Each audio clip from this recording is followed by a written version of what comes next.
On poursuit l'émission sous le thème de l'univers du jeu vidéo. On a la chance de rencontrer ce matin un étudiant du bac de conception de jeux vidéo de l'UQAC qui va nous présenter un événement bien particulier. C'est une compétition de programmeurs, une compétition de concepteurs de jeux vidéo qui s'intitule le Wonder Jam de l'UQAC. Alors, on est avec Simon Côté. Ça va bien ce matin? Ça va bien, bonjour François. Écoute, Simon, on sait que le programme de conception de jeux vidéo est quand même assez récent à l'UQAC. Ça fait à peine quelques années. Est-ce que tu es un de la première cohorte? Non, pas du tout. Là, ça fait, comme vous dites, plusieurs années. Exactement, je ne pourrais pas vous dire combien de temps.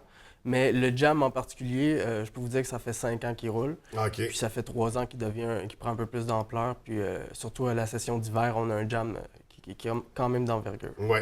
Donc, une activité, un événement assez intense, assez particulier. Mais avant, je veux juste discuter un peu avec toi. Toi, tu es un passionné de l'univers du jeu vidéo. J'imagine que tu réalises de suivre une formation de concepteur de jeux comme ça. C'est un rêve d'enfant qui se réalise.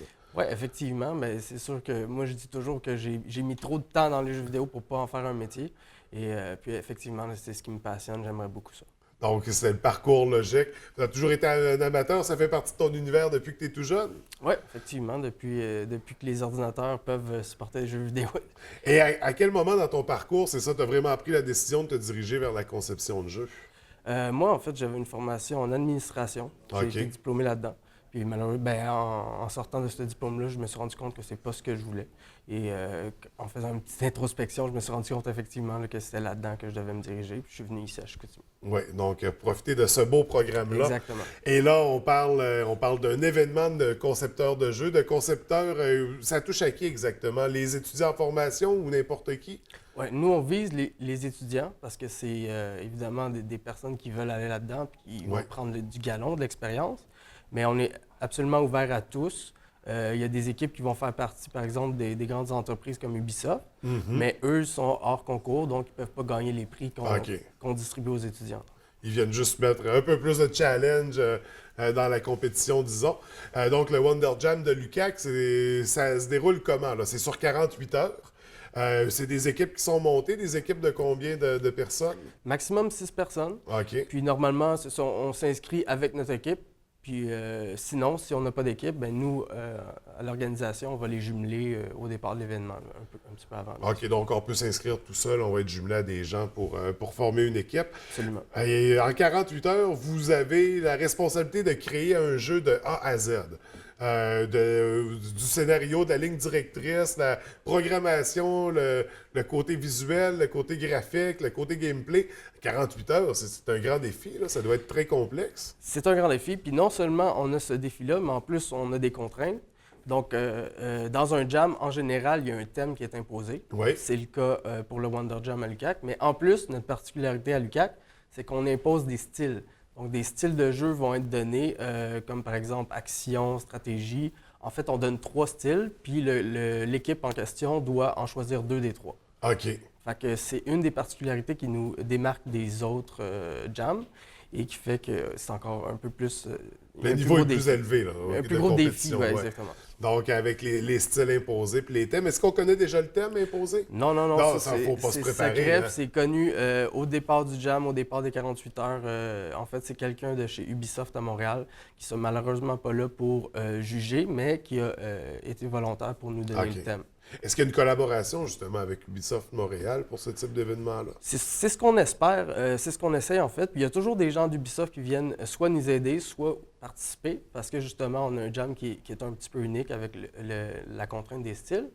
Mais il y a toujours un partenariat différent, comme l'édition d'automne, c'est toujours avec Beenox. Et l'année passée, le gros jam d'hiver était en collaboration avec Blue Buzz ici. OK. Donc, un nouveau collaborateur à chaque édition, donc créer un peu de variété dans tout ça. Donc, ça se déroule pendant 48 heures. Comment ça fonctionne au niveau du déroulement? Là, les équipes prennent place, il y a du matériel qui est fourni ou on doit amener notre propre matériel? Le matériel qui est fourni, c'est vraiment le minimum, là, les tables, les chaises et l'Internet. OK. On a les câbles, mais tout le monde doit amener soit leur ordinateur portable, soit leur tour, leur gros ordinateur. Et à partir de là, c'est ça, tu t'installes bien sûr avant l'heure de départ et puis tu t'arranges avec ça et les thèmes, les styles. Et là, les jeux dont on parle de jeux d'ordinateur, style PC, de jeux pour les tablettes, c'est des jeux conçus pour quel appareil? On peut faire ce qu'on veut. Honnêtement, ça dépend de... Ça pourrait être un jeu de Nintendo, là. Oui, là, à ce niveau-là, il faudrait avoir une licence. OK. Mais vraiment, tu es limité juste par ta créativité. Ça peut être un jeu de téléphone. Puis, évidemment, vu que tu es un étudiant, généralement, on s'en va vers des jeux PC. Ouais. C'est plus facile. Il y a déjà des plateformes, des moteurs de jeu qui nous permettent de faire ça plus facilement. Donc, on gagne du temps, ça On est plus habitué. Oui, c'est ça, question d'habitude également. Et comment ça se termine, ça? Je veux dire, à la fin, les équipes ont tous un jeu à présenter. Est-ce qu'il y a une équipe de joueurs qui testent les jeux? Comment on va évaluer les produits? On a un groupe de juges qui arrive le dimanche, donc à la fin de l'événement, puis qui vont effectivement, comme ça, passer d'équipe en équipe, essayer les jeux. Ils ont une grille d'évaluation avec des contraintes. Et ensuite, ils vont aller délibérer. Puis nous, évidemment, après 48 heures, là, on est très fatigués, puis on a hâte que ça se termine. Mais cette année, on a fait en sorte que ça se termine à midi, donc c'est un peu plus tranquille, relax. Et ensuite, c'est ça, on annonce les vainqueurs, on leur remet les prix. Et puis voilà. Il y a toujours un prix en argent plus intéressant pour la première équipe, etc. Donc, est-ce qu'on sait c'est quoi à peu près les prix? Est-ce que... C'est encore déterminé. Cette année, on a eu une aide financière quand même substantielle de la part de l'UQAC, surtout du MAJUQAC en fait. Et cette aide-là, on va pouvoir l'utiliser. On ne peut pas l'utiliser pour donner l'argent aux vainqueurs.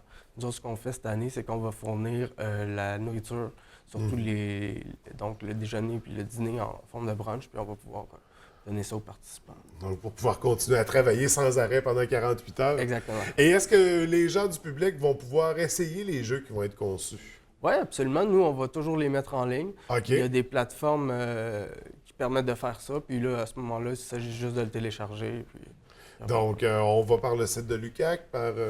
Oui, vous allez voir, premièrement, il y a l'événement Facebook, qui est Wonder Jam édition hiver 2016. Et ou simplement par le site web du Jam, qui est jam.aemi.ca. Donc, on peut, j'imagine, retrouver ceux des éditions précédentes également? Oui, comme en ce moment, le site web, il n'a pas été exactement mis à jour pour l'édition actuelle, mais on peut trouver les jeux des éditions précédentes. OK. Pour voir ce qui s'est fait et voir ce qui va se faire également. Okay. Et est-ce que les gens du public peuvent venir assister là, à cette compétition-là? Comment on peut voir cette présentation-là, cet événement? Bien, pour assister, c'est peut-être pas la chose la plus excitante au monde parce que, bon, c'est 48 heures de programmation et de design artistique. Mais à la présentation des prix, au niveau d'essayer les jeux le dimanche à midi, effectivement, il n'y a pas de problème à ce que les gens débarquent et essayent nos jeux une fois que tout est terminé puis qu'on peut enfin souffler un petit peu. Et ça a lieu à compter du 4 mars, c'est bien ça? 4 mars à midi au 6 mars à midi. OK. Donc, fin de semaine intensive de conception de jeux. Les amateurs, on invite. Est-ce qu'on peut encore s'inscrire pour participer?